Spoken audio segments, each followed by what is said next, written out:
I have no idea what's going on with this thing.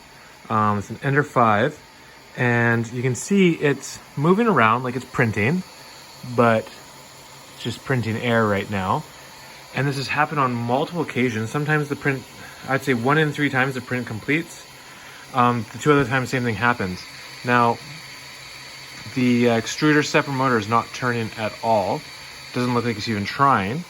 And the other thing that's kind of weird is the bed and the nozzle turn off. So the fan's still on for the cooling fans, for the part coolers, cooling fans still on at full speed.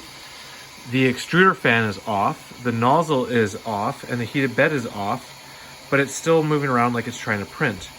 So I have no idea what's going on. I've tried re-splicing in Cura, tried multiple prints. This has happened on different prints as well.